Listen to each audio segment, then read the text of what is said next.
As I thought about this Independence Day weekend, our nation, and I don't want to be negative about our nation. You know, I could have a heyday like any of us could and talk about the turmoil. In fact, I've included that in the title, Nation in Turmoil Needs a Church in Revival. But my focus is not going to be, you know, I'm an old man. I lived through the 60s. I can remember we've had some worse times in this nation.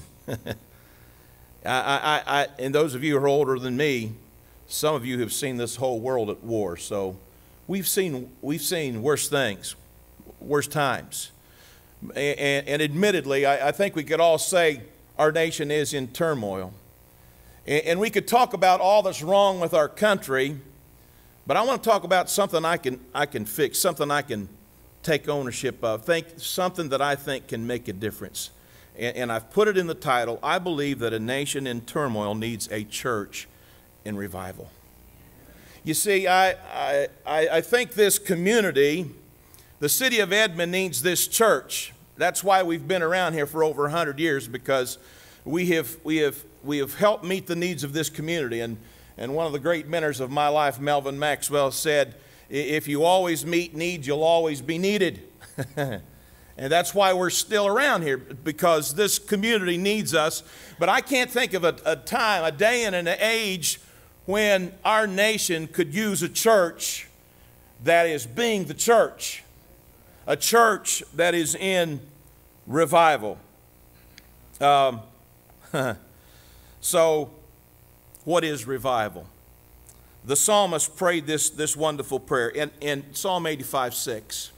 And I'm praying that you're gonna let the prayer become your prayer, and you're gonna start praying this prayer, not just every so often, but maybe every day. You're gonna make this the prayer of your heart until you see something changing in our nation. Psalm 85:6, will you not revive us again, that your people may rejoice in you? Let's read that out loud together. Will you not revive us again, that your people may rejoice in you? What is revival? Quickly, let me give you three things. First of all, I believe that revival is renewing our love for Christ. In Revelation 2, when Jesus addresses the churches, he says this to the church at Ephesus in Revelation 2, verses 4 and 5. He says, I have this against you. Now, he loved this church, and this was a good church.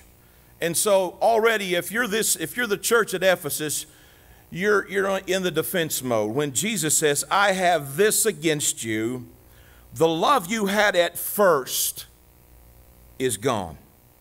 And he says to them, remember how far you have fallen. Return to me, Jesus says, and change the way you think and act and do what you did at first. If we take our eyes off of Jesus, if we forget about love, the great commandment, what is it? To love the Lord your God with all your heart and to love your neighbor as yourself. If we stop loving Jesus, if we get sidetracked and get so preoccupied with ourselves and just inwardly love one another and have a holy huddle, we're not going to make a difference. We're not going to be needed anymore. Jesus says, I have this against you. The love you had at first is gone. But when revival comes, we get our love priorities back in order. Second, revival, I believe, is regaining our spiritual awareness. Galatians chapter 5, verse 25 says, since this is the kind of life we have chosen, the life of the Spirit, let us make sure that we do not just hold it as an idea in our heads or a sentiment in our hearts, but work out its implications in every detail of our lives. Are you doing that? Are you walking with the Spirit? Are you keeping in step with the Spirit? Is the Spirit of God guiding you in your decisions? Is your relationship with the Lord impacting your relationships with the people at work, the people at school, the people in the neighborhood? Is it impacting your business dealings? Is the fruit of the Spirit evident in your life? Third, revival, I believe, is readjusting our vision. I love this passage in Psalms 119:37. Turn my eyes, the psalmist prays, turn my eyes away from worthless things. What are you looking at? What's got your attention? What has your focus? What's got your eyes? Are your eyes on yourself? Are your eyes on houses and cars and careers and materialistic things? Are your eyes on the stock market? Well, you're going to be disappointed if that's what you're looking at. When revival comes, we will begin to see things the way God sees them. We'll see from His perspective, and we'll get our eyes off of the temporary and onto the eternal. Would somebody say amen? 2 Chronicles 7:14.